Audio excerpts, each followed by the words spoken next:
Conhecimento é a chave para que a humanidade se desenvolva. Sem conhecimento, caminhar fica difícil e até mesmo irresponsável. Quem busca conhecer, acha conhecimento. E, como consequência, encontra a liberdade. Mente livre é aquela que pensa por si mesma. E conhecimento surge da observação. Quando tomamos tempo para olhar o que rotineiramente está à nossa volta, exercitamos nossa criatividade. Essa habilidade em questionar o fato de estarmos onde estamos faz a engrenagem das ideias trabalhar a todo vapor. E esse exercício acaba produzindo soluções, tudo a partir da simples observação. Sem dúvidas, o conhecimento sempre será a luz para o futuro.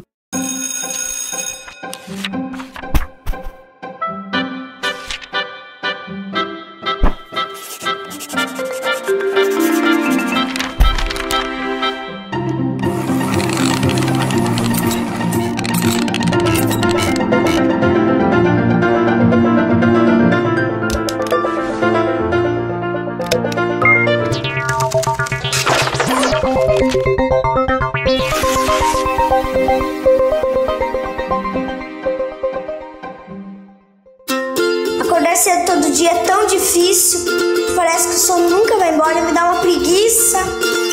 Aí me lembro da professora, dos meus amigos e de tantas coisas legais que tem na escola. De repente me dá uma imensa vontade de sair correndo e ir logo pra lá.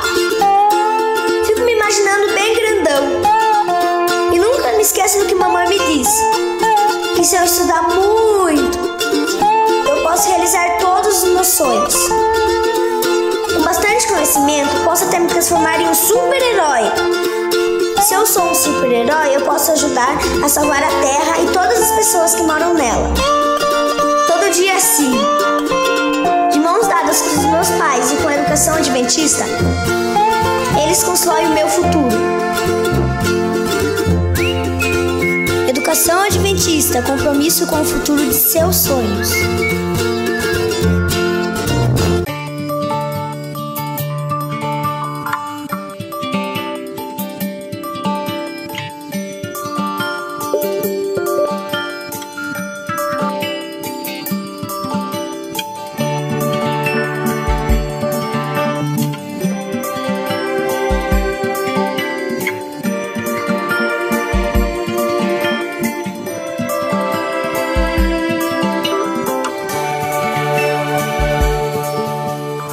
Estamos no Colégio Adventista do Recife para apresentar um professor que, junto dos seus alunos, desenvolveu uma pesquisa sobre o meio ambiente.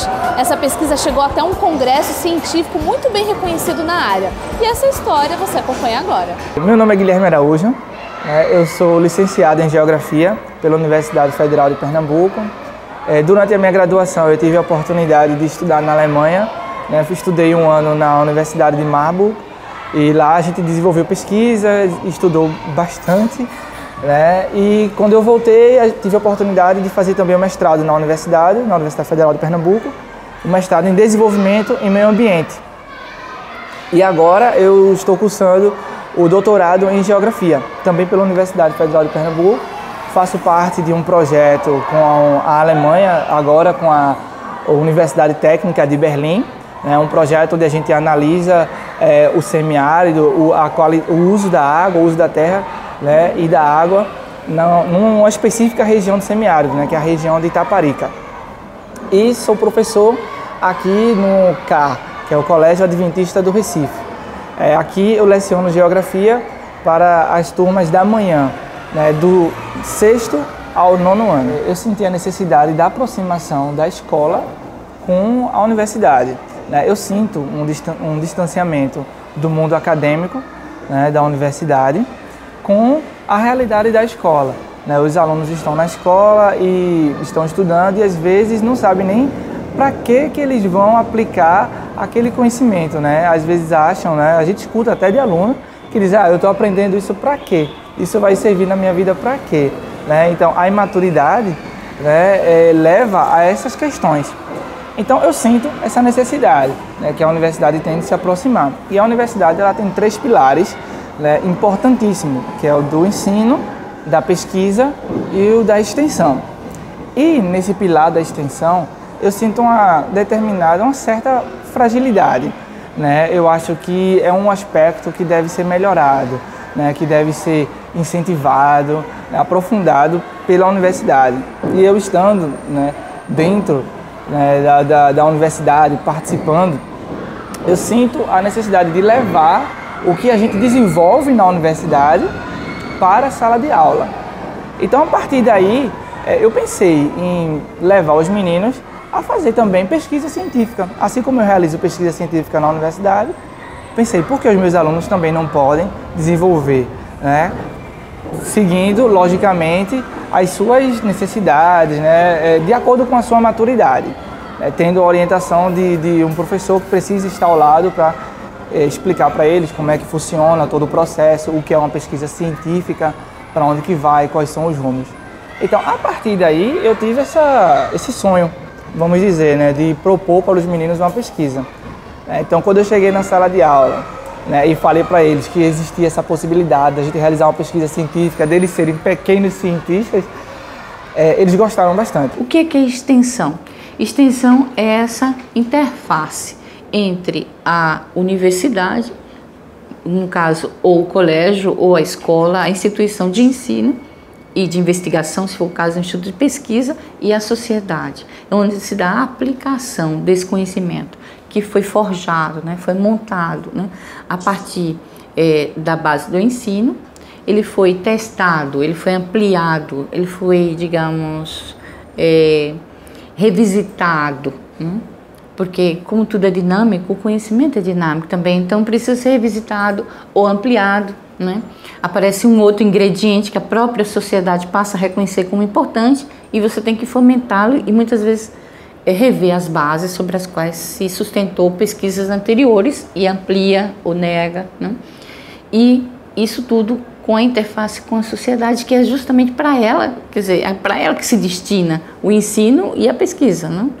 É para a sociedade, mesmo que não seja para o homem tão somente, seja para o solo, seja para a questão do clima, ou seja para a questão da fauna, dos animais, ou de qualquer ser, né, vivo, que não seja o homem, seja para que finalidade for, né?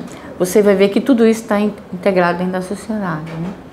Então, a importância é fundamental. E cada vez que um país, por exemplo, começa a ter um reconhecimento econômico maior, há uma cobrança para que se desenvolva mais, não só a parte tecnológica, no sentido dos equipamentos que se gerem, ou das patentes, né, do conhecimento se gerem, mas o campo da pesquisa de uma maneira ampla, geral. Hoje está comprovado que um dos fatores do desenvolvimento de uma sociedade, de um país, ela tem, entre outros aportes, né, um inestimável aporte através da pesquisa científica.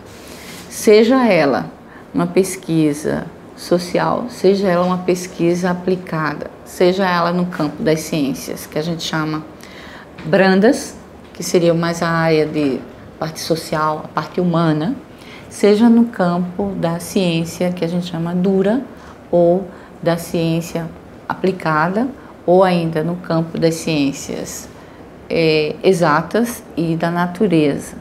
Então, ela é de fundamental importância. Você não consegue, está comprovado, você não consegue avançar, né, se não investir na pesquisa, né? Só que essa pesquisa, ela tem que estar associada, ela se dá forma de fazer pesquisa, né? E ela se dá através do ensino.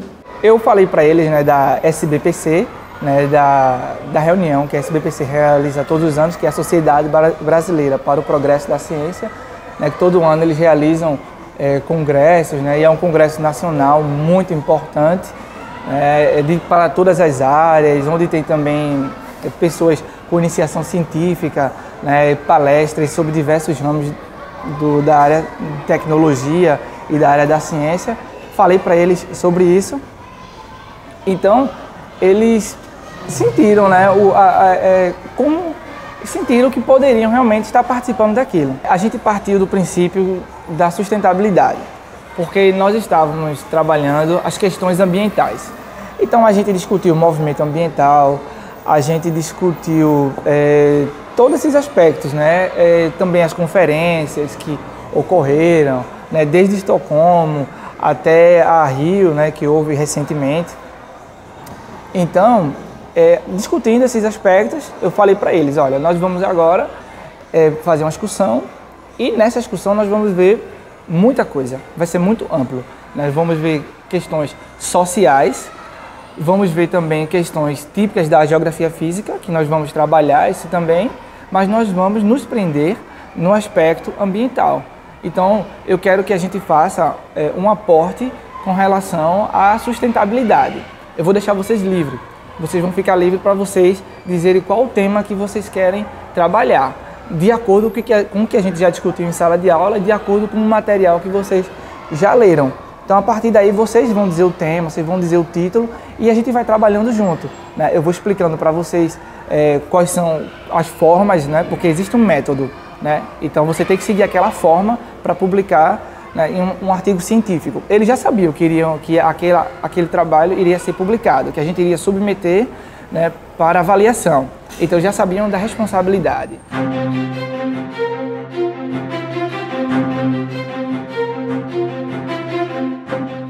Professor, então vocês fizeram esse passeio para dar uma observada realmente na cidade de Recife e conseguir desenvolver toda essa pesquisa. Me explica um pouquinho.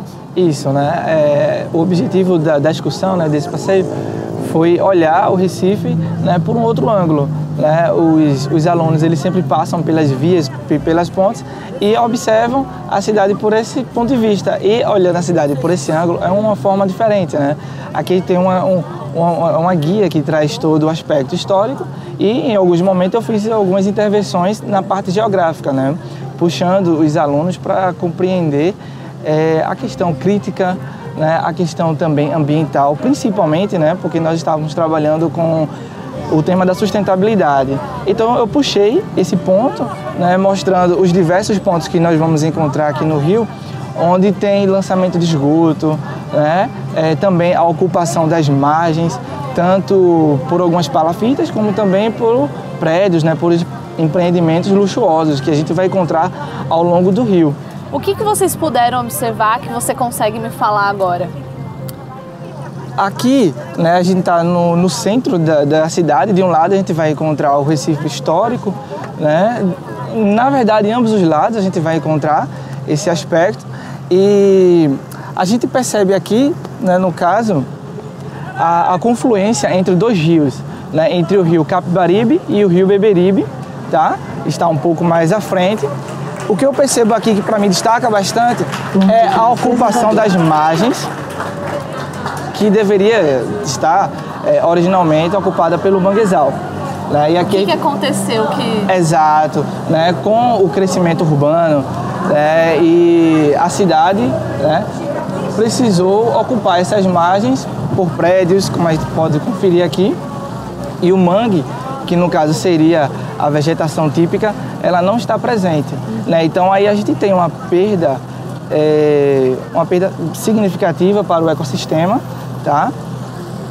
Uma perda também em termos de paisagem, né? A beleza, a gente pode, se a gente reparar em outros trechos, vamos ver um pouco do que tinha o do mangue. Foi preservado ainda. Exato, mas ainda não é uma característica original. A gente, junto com a classe, a gente foi num passeio da escola, no catamarã, que a gente pôde observar a extensão do rio, os moradores, assim, uma parte que a gente não tinha tanto acesso. A gente fez a parte da pesquisa bibliográfica em livros, internet, e depois a gente ainda voltou lá para, assim, ter mais atenção com os detalhes, sabe? Assim, só a gente poder entrar mais no nosso trabalho. O que mais de interessante você observou lá? Assim, eu achei bem interessante a parte da pesca, porque o rio é bastante poluído e pescar naquelas condições e aquele peixe para nossa mesa é algo meio complicado. Outra coisa é a população que vive às margens do rio poluído e assim, tem grande risco deles contraírem doenças e eu acho que eles não percebem isso. Foi uma aula de geografia um pouco diferente para eles, né? Porque aí eles puderam realmente ir a campo e fazer toda essa observação que você já colocava dentro da sala de aula, foi isso? Exato, na sala de aula a gente fez um levantamento teórico, né? A gente fez discussões também em sala e a partir daí, né, a gente levantou alguns pontos para ser observados em campo. Chegando aqui, a gente observou todos esses campos, tudo que a gente viu em sala, né, os pontos, e ainda levantou outros aspectos, né? Eu deixei os alunos livres para que eles pensassem, né, para que eles também refletissem sobre o que eles estavam vendo e também levassem o que a gente observou em campo. Uma outra discussão para a sala de aula. Isso, exato. E a partir daí eles puderam também elaborar um texto, né, e que a gente transformou, né, a gente trabalhou esse texto transformando numa pesquisa científica. Eles precisaram voltar aqui, não numa excursão como esta, mas eles voltaram em determinados pontos, né, do rio e observaram o rio com um olhar agora diferente. Né, eles fizeram uma excursão, teve uma discussão em sala de aula e voltaram novamente para observar, né, os problemas que existem, as contradições, para enriquecer o texto. Professor, como que é a questão aqui do potencial turístico da cidade de Recife? Também foi observado isso nessa excursão? Exato, a gente observou isso de um modo muito crítico, né, sob o ponto de vista que a gente está nessa excursão aqui, onde a gente tem estrangeiros, né, pode ver pessoas de diversos lugares, até do Brasil também, vêm para cá, e eles apreciam bastante essa excursão, sendo que esse aspecto a gente pode ver algumas dificuldades para o futuro se o rio continuar sendo tratado como ele é tratado hoje, né? Lixos são lançados no rio, né? E esse lixo não tem origem somente aqui na cidade do Recife. Como esse é um rio, né, que passa por outras cidades, né, cruza outras cidades, então tudo isso, né, pode prejudicar aqui. É um lixo que vem de outras cidades e chega até aqui, né? Então esse potencial turístico, se não for tratado, se não for bem tratado, pode no futuro ser perdido. Sim. Agora a questão, a gente acabou de passar pela Ponte do Limoeiro. Ponte do Limoeiro também tem uma história um pouco diferente nessa ponte. Né? Isso, exato. A Ponte do Limoeiro, né, existia uma comunidade que morava nessa Ponte do Limoeiro que se chamava de Comunidade ou Favela do Morcego. E qual era a característica dela, né? Muito interessante, porque foram pessoas que habitaram aí, né? Mas apenas eles construíram o solo. Eles construíram o solo somente com madeira, né? Porque eles então, não tinham onde morar. Madeira. Isso. E eles aproveitaram, no caso, a estrutura da ponte, tá? Como parede e como próprio teto. Entende? E ali morava. E ali morava. Então, quando o rio subia bastante, a água poderia até encostar no piso dele, né? Mas era uma favela, né? As condições de vida eram deploráveis, né? Muito ruins. E isso a gente discutiu também durante a nossa discussão, né? Eles precisam ter essa visão crítica, saber o que é que aconteceu na sua cidade, né? Entender um pouco dessa contradição também, né? E não apenas ver Recife, Veneza brasileira, né? É uma cidade bonita, como a gente está vendo, mas também tem muitas contradições. Tem a sua história e como que ela chegou onde está, né, na verdade. Esse aspecto social a gente precisa destacar, né? A gente não pode apenas ter uma visão alienada, como eu já falei, né?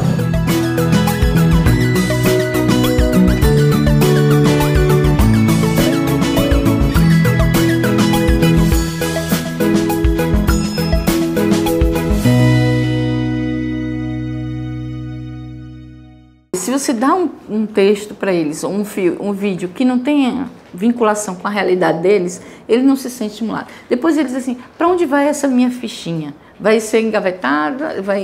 O professor vai jogar fora? Vai pintar ela de cores, corrigindo? Ele tem que ver esse produto dele reconhecido socialmente, porque isso é que dá o estímulo, né? E aí já está se forjando um futuro pesquisador. Quando ele vê que o trabalho dele foi apreciado por outros, né? Mas para ser apreciado por outros, você precisa que ele mesmo esteja estimulado para apreciando aquilo que faz, gostando, né? Sempre. Eu digo, olha, o conhecimento vai se fazendo como um namoro. Você vai conhecendo, vai paquerando devagarzinho, aí pega na mão e até que de repente, você não pode mais se separar daquela pessoa porque aquela pessoa faz parte do seu mundo. Então, é isso, eu digo, olha, começa a namorar com o objeto da sua investigação. Então, para namorar muitas vezes esse objeto, eles não têm noção. Vou pesquisar o quê, professora? Aí a gente, vamos pesquisar, vamos dar uma volta aqui no quarteirão, vocês vão descobrir alguma coisa que interesse vocês. De preferência, a gente vai no quarteirão. Depois, a gente começa, nesse mesmo processo, a dizer assim, olha, você acha que essa rua sempre esteve aqui nesse lugar? Não, essa rua não esteve aqui. Quem construiu essa rua? Quando ela foi feita? Será que ela sempre teve esse nome? Não, ela tinha um nome diferente. E quando? Aí você vai mostrando que o mundo, ele é datado. Esse é um dos aspectos principais, né? Esse mundo tem data. Não foi você que começou a fazer, nem foi seu pai, nem sua mãe, nem sua avó, talvez muita gente atrás. E aí vamos descobrir. E aí você vai estimulando eles a descobrir. Eu queria que vocês me contassem qual foi o trabalho que vocês desenvolveram e que foi até uma apresentação no congresso, né? Nosso trabalho foi sobre a sustentabilidade no planeta com a garrafa PET. Porque hoje em dia ela é muito usada na mesa dos brasileiros, mas na hora de ser descartada, ela é descartada de um modo irresponsável. E isso causa muito problema na natureza, no meio ambiente. A ideia que a gente teve foi assim, ajudar as pessoas a ter uma ideia mais sustentável e dizer a elas um modo mais responsável de usar a garrafa PET, que é sendo na reciclagem. Ela pode ser também usada nos setores de construção civil, na indústria têxtil, como essa camisa foi feita. Essa camisa, então, foi de garrafa PET? Isso, 50% garrafa PET e 50% algodão. Olha só, e vocês tiveram a ideia para trabalhar com esse objeto de garrafa PET? Realmente, o reaproveitamento ainda é pequeno no Brasil? O que vocês puderam observar? Muita gente não faz isso ainda, né? Chegar no SBPC, a gente passou por essa parte, né, de escrever o texto, submeter e aguardar a avaliação. Quando a avaliação saiu e o resultado saiu de aprovado, então foi uma felicidade imensa, né? Você não estava acreditando muito, né? Não, nem eu acreditei direito que eu estava participando. Acho que eu ainda nem estou acreditando que estava lá. Pois é, né? Você falou que você, quando viu o que vocês passaram, sua reação foi? Eu comecei a gritar e... Mãe, eu passei. E ela falou, né? Passou, legal. Porque a gente não esperava ir mesmo. Porque o pessoal ficou bem impressionado também. Foi algo diferente e que foi legal para todo mundo. Todo mundo aproveitou muito ali. A SBPC, ela oferece oportunidade de publicação também para alunos de ensino médio e de ensino fundamental, né? Então, sabendo disso, a gente teve que organizar um trabalho, né, consistente e científico para que chegasse ao ponto de ser aprovado para ser publicado.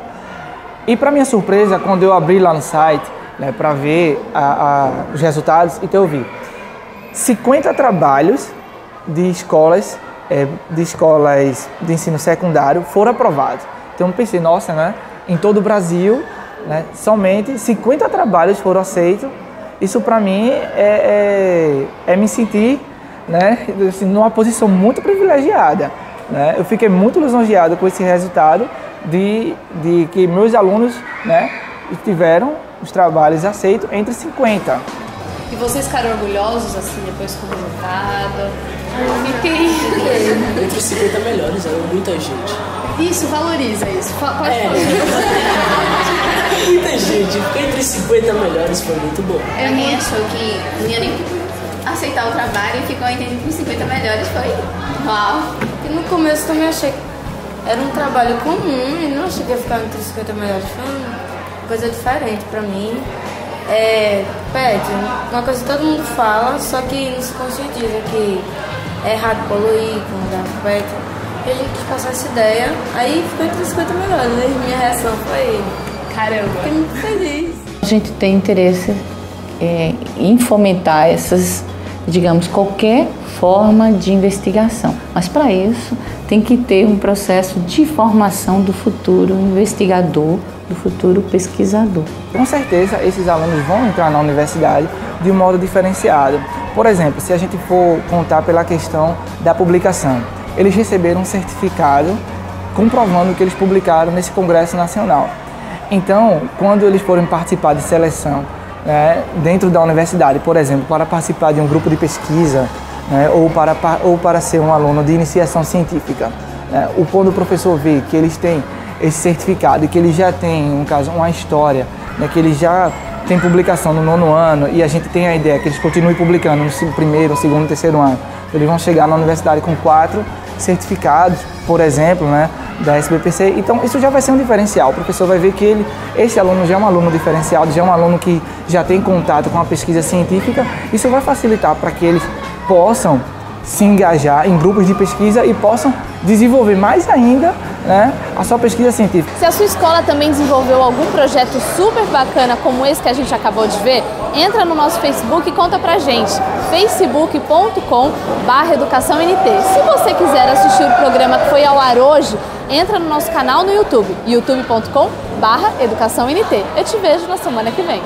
Educação é direcionar um caminho. E para nós que fazemos a escola adventista é direcionar o caminho. Além de alcançarmos êxito dentro da parte metodológica, nós também instruímos o caminho que leva à salvação, né? Tanto física como espiritual, moral para os nossos alunos.